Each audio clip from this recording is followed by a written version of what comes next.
Batch में हम लोग आ गए एस बैच। शिव शिव शिव शिव शिव शिव शिव शिव आयते अनंत शिव योगी महादेव योगी महादेव। आयते गाइस व्यू देखो। अरे कुलदीप भाई हमारे, ये हमारी गाड़ियाँ। हम इस वक्त हापुड़ में हैं।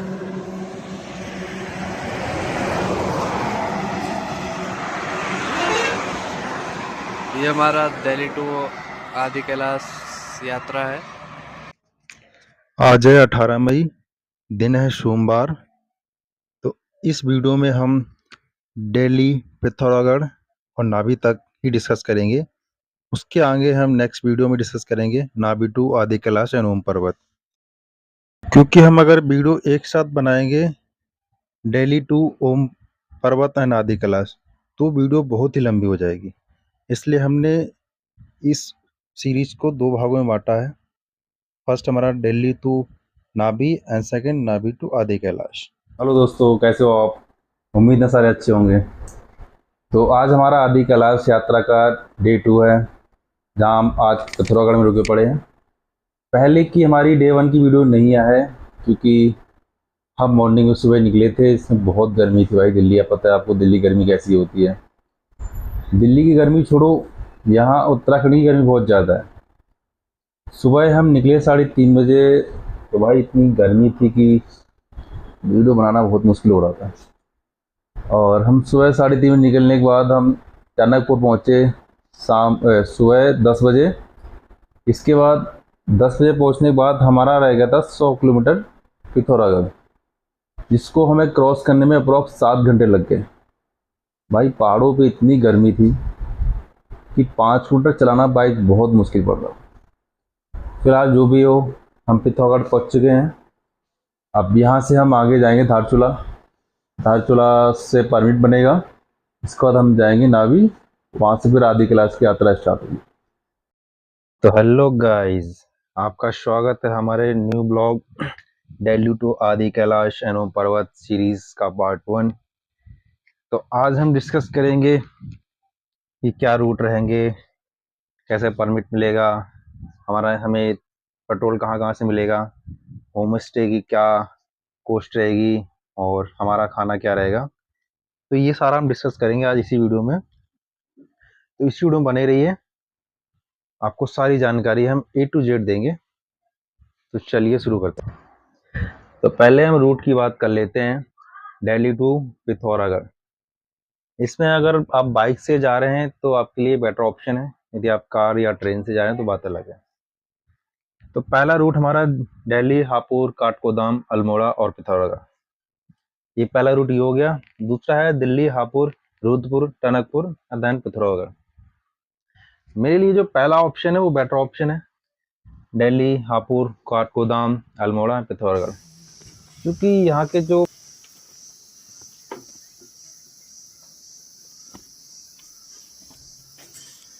गाइस ये हमारा फर्स्ट स्टॉपेज है।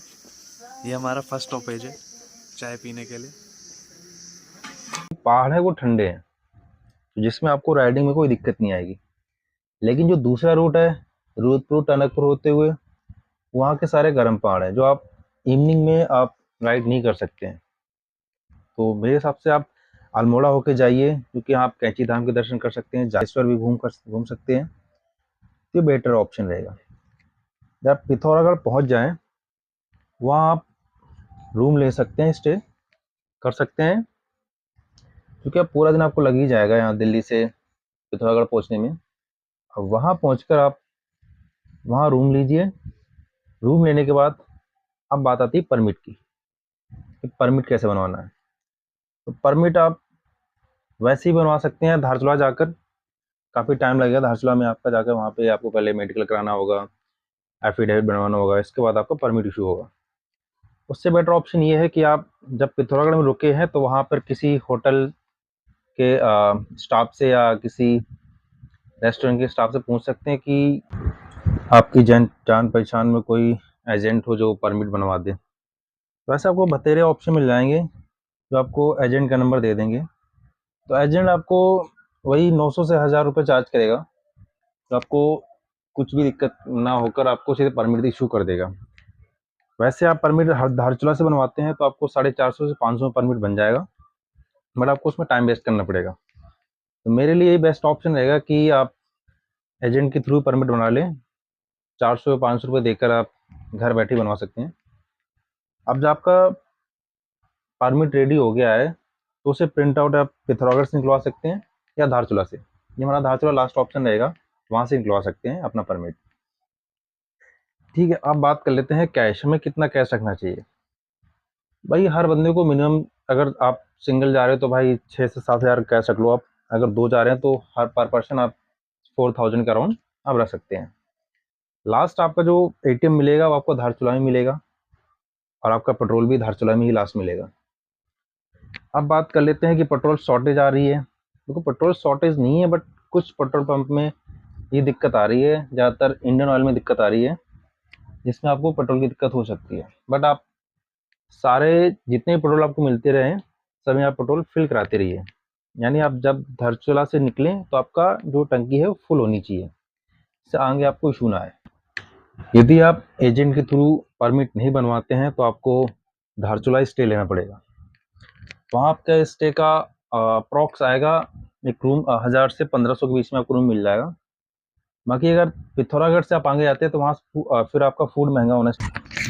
आप ज़्यादातर कैश लेकर ही चलें, क्योंकि धारचूला के आगे आपको कैश की ही ज़रूरत पड़ेगी। अब आगे बात कर लेते हैं धारचूला के आगे हमारे रोड कैसे रहेंगे।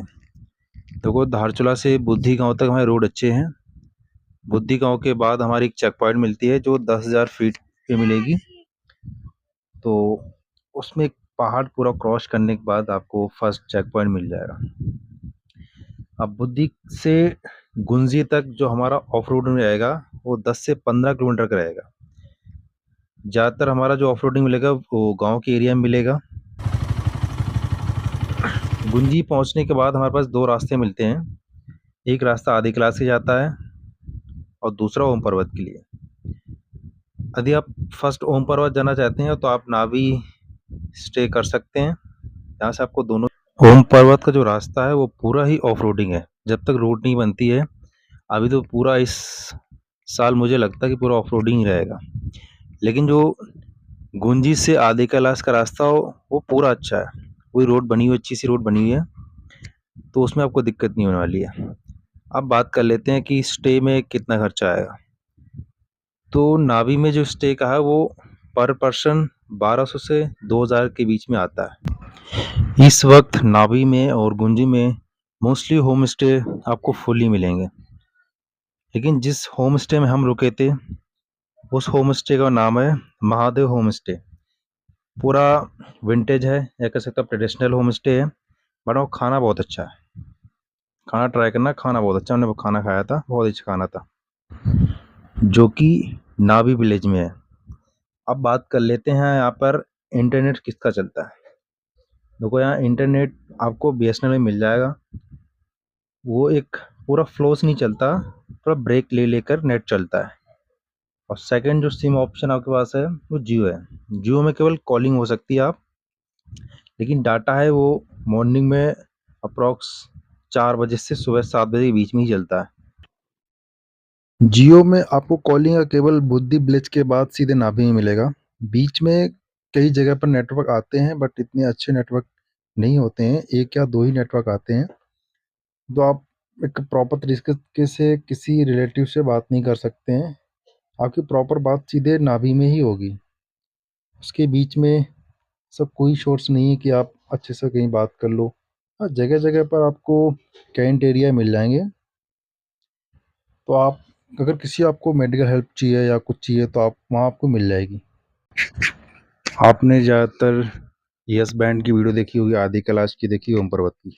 लेकिन जो बीच का चैलेंज है वो आपको कोई भी यूट्यूबर या कोई भी इंस्टाग्राम इन्फ्लुएंसर नहीं दिखाता है। आपको इस वीडियो में सारे वो क्लिप मिल जाएंगे कि किस तरह की ऑफ रोडिंग है, क्या चैलेंजेस हैं, सारे आपको इसी एक ही वीडियो में सारे मिल जाएंगे। नावी विलेज से कितने कितने चैलेंज आ रहे हैं, क्या क्या कैसे आ रहे हैं। लेकिन ये कोई भी यूट्यूबर आपको नहीं बताया कि कितनी ऑफ रोडिंग है, क्या दिक्कत आ रही है, परमिट कैसे जल्दी बन जाता है, कोई भी आपको यूट्यूबर नहीं बताएगा। बट इस वीडियो का एक ही उद्देश्य है कि एक वीडियो में आपको सारी जानकारी दे दी जाए, जिससे आपको कई वीडियो देखनी ना पड़ जाए। तो दोस्तों, हमारा दिल्ली टू आदि कैलाश पार्ट 1 यहीं समाप्त होता है। यदि आपको वीडियो अच्छी लगी है तो वीडियो को लाइक, शेयर एंड चैनल को सब्सक्राइब जरूर करें।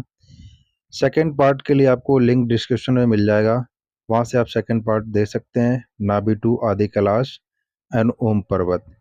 बाकी जितनी भी जानकारी दी है ये हमारा पर्सनल एक्सपीरियंस है। तब तक के लिए जय शंकर, मिलते हैं सेकंड वीडियो में। हर हर महादेव।